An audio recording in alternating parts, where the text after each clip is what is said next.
In true Alcoholics Anonymous style, my name is Mark and I'm a tabloid journalist. I started off as a messenger in Fleet Street when I was 15. I went to work for local papers for about 5 years in East London. Then I worked for The Sun for 6 years in the late 80s, early 90s under Kelvin Mackenzie. 6 years was about enough. And then almost 20 years ago I started Specialist News Services with another Sun colleague. We are a press agency. You're probably used to press agencies like Press Association and the big national ones. Most press agencies are geographical. They'll cover a region, like there'll be one for Liverpool, there'll be one for Manchester, there'll be one for London. We went into business determined to cover subject matter rather than geography. So I'd done the city page at The Sun, I'd been industrial core, Simon, who I worked with, had done education, and we'd done consumer journalism in the early days. So we decided to do those sort of subjects. Under a broad term, it's lifestyle, trends, social issues, things that people are doing. It's pretty much non-controversial, to be honest. No more doorstepping errant MPs or hacking phones and things like that. I never did hack phones. I was pre-digital. It was all before my time.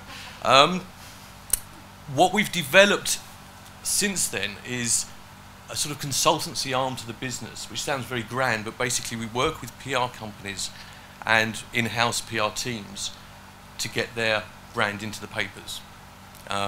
It's harder and harder to get stories in the papers generally. We deal with newspapers, we don't deal with broadcast. We deal with some online, but it's the online versions of the national newspapers that we deal with. Basically, we deal with anyone who pays.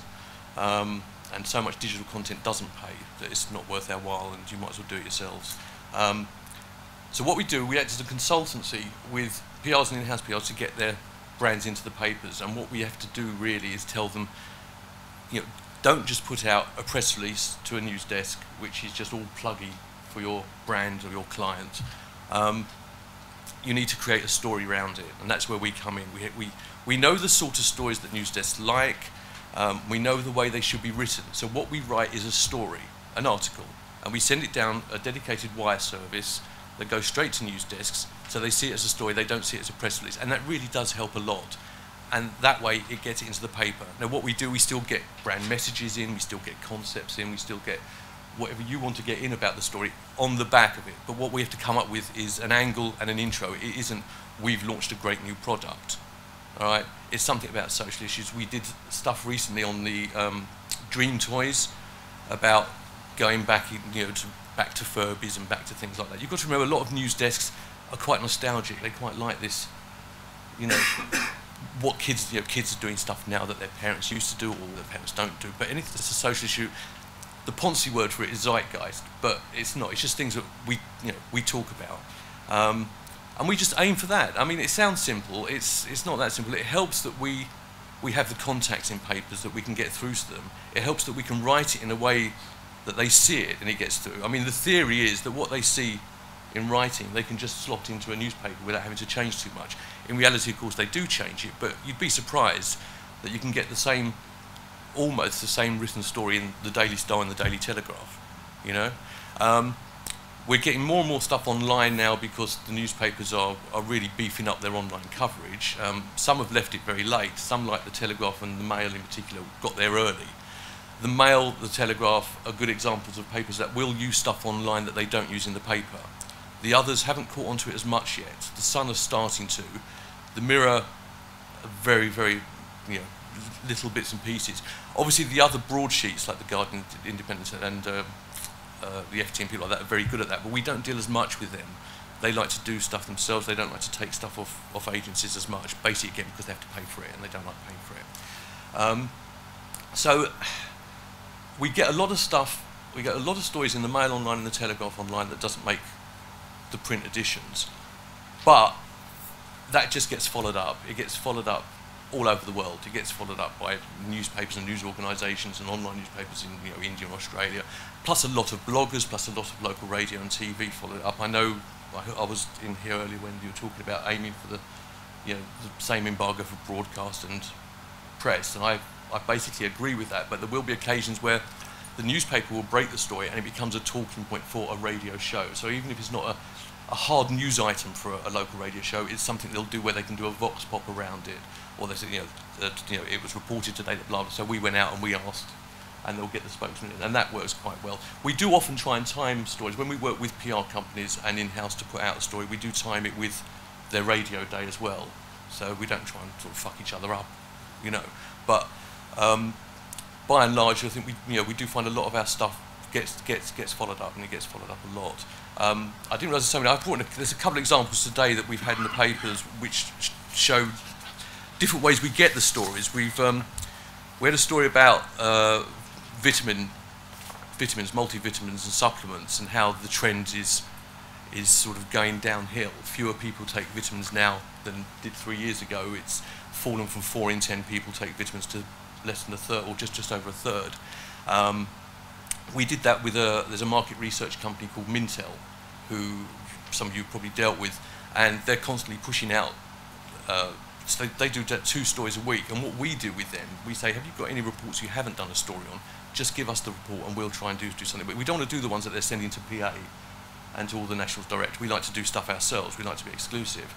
And they gave us this one, and again, we had to look through it to find the better angles about why people aren't taking multivitamins, better angles, and that is because there's growing competition from things like functional foods, cereals that have got omega-3 and breads with extra multivitamins, so they don't buy these little tubs. A lot of people think it's a rip-off, and that's always a good line for us.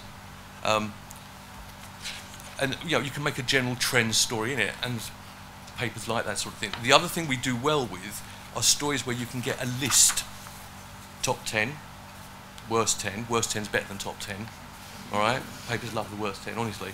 And the reason I say this is that if you're trying to promote something, you can get it on the back of these things. So we did one. We worked with Ask Jeeves, the search engine, who have sort of scaled down their PR in this country. So we have to deal with San Francisco, which can be a nightmare, but on the other hand, it's great because they don't know a thing about the UK.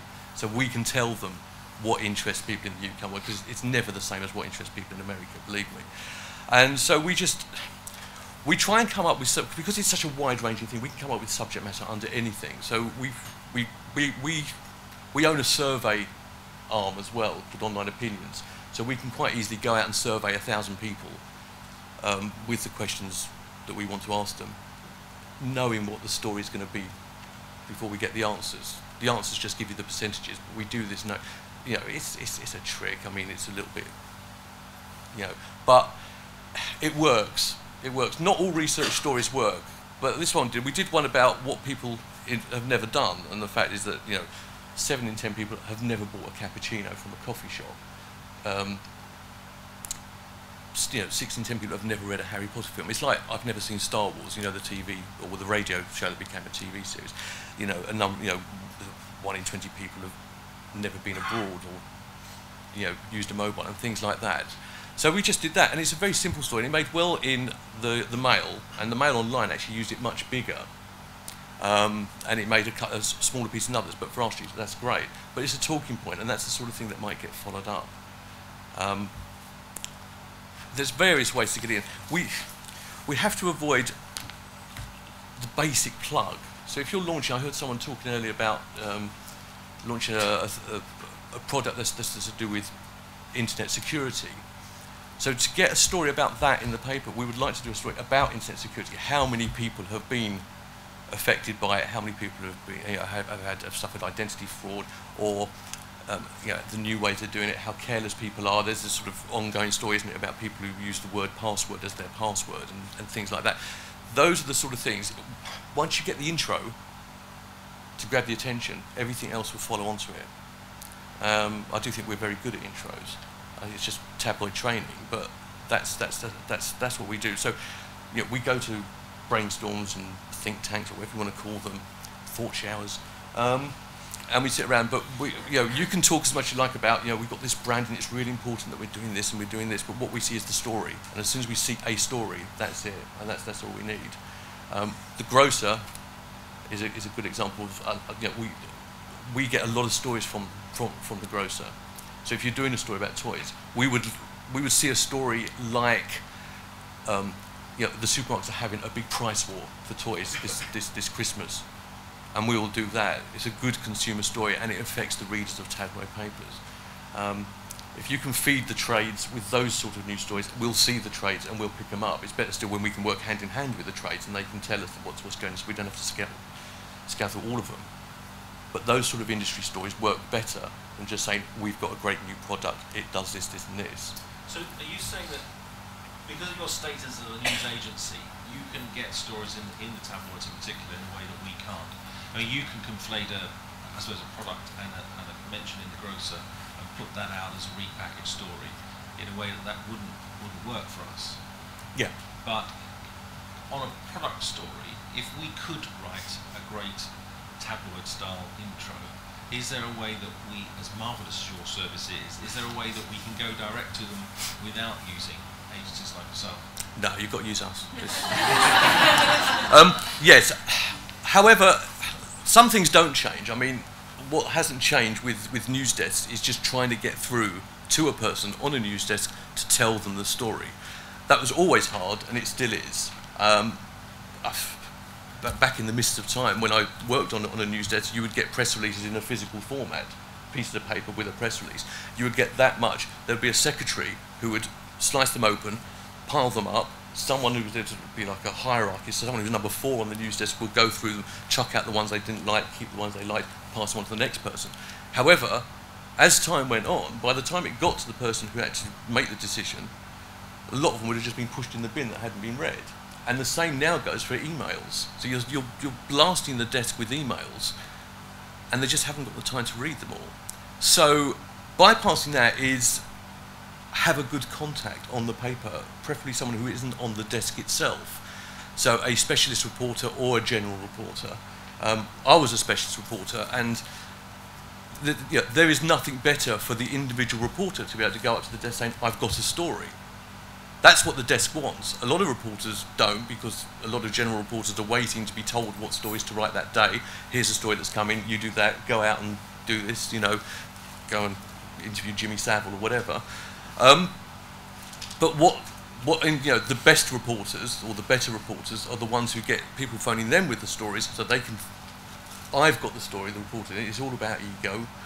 They'll go up to the desk, I've got a great story, and this is it. So that's a bit. If you can contact a reporter direct who's not on the desk, that's much better.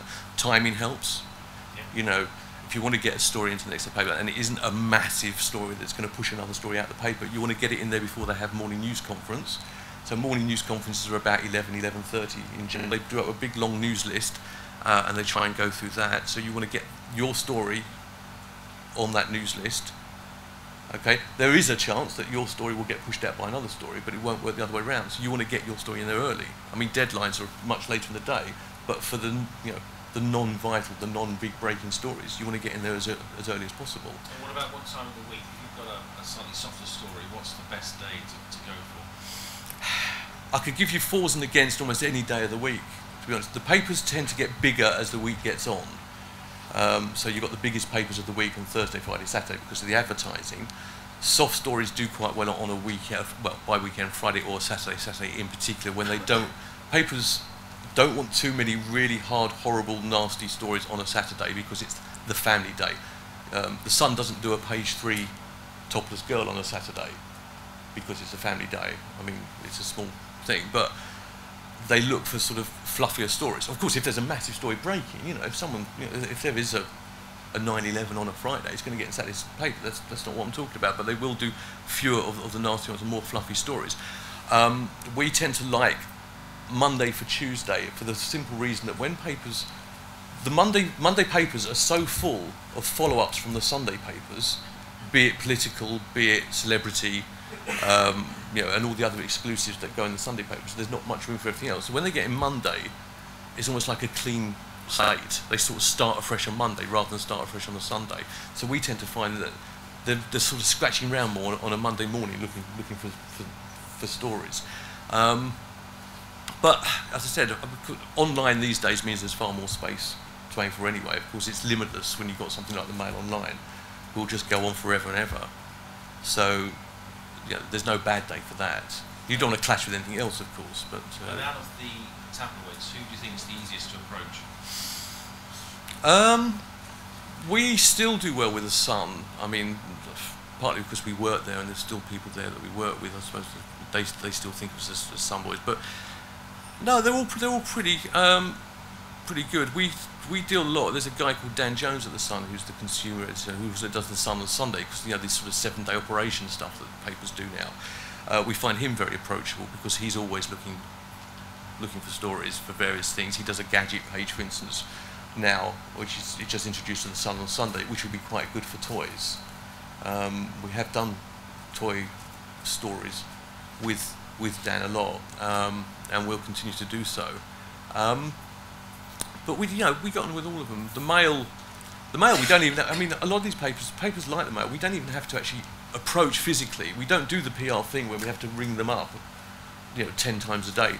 A lot of it is sent down the wire. They see it, they use it, and so there's not much connection like that. A lot of it is on email. We don't do the PR thing. Story from you. Do you know before it No. appears? No. Sometimes because of the online situation we know. So when unless it's embargoed, the Mail might use it online the same day we give it to them. It's a sort of change from the old traditions where we used to send a story and it used to appear the next day. Now online has changed that slightly. So unless we actually embargo it, it will appear on the same day. And we know that the Daily Express sit there all day long with the Mail website up on their screens, looking for stories to break the Mail online so they can follow up, because basically they've got 2.5 reporters and they haven't got enough people to do anything else. So, I mean, we exploit that as well. We exploit the fact that newspapers haven't got as many reporters as they used to. So they rely on people like us, and other agencies. I mean, the other agencies aren't as good, but they rely on us and other agencies for more and more content. I mean, we find it harder and harder to get stuff in the paper. It's harder and harder to sort of know what papers want, but we also know that if we're finding it harder, it's even that's multiplied even more for the PR companies, and indeed the in-house. So you just have to, we just have to keep trying.